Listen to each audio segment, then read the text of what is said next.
review the delivery as built. So now question is, where are we?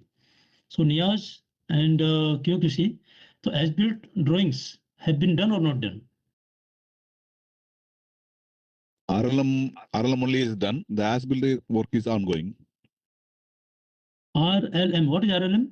Red line markup. As per the site changes, we are markup that one. That markup drawing we are due to in design team. They are preparing for the as-built drawings. This work is ongoing.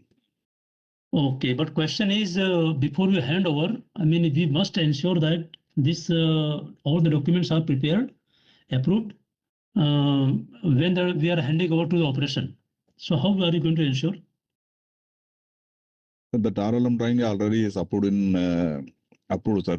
After that RLM drawings beyond our side, they're preparing for the as-built drawing, updating the drawings. Then when we are submitting, that time we are submitting the as-built drawings. Okay, but I mean, we should take one recommendation because this is a very important point. In every project, once we complete the commissioning and we don't hand over the as-built, this will be the problem for operation and maintenance. Yes, right, sir. Ensure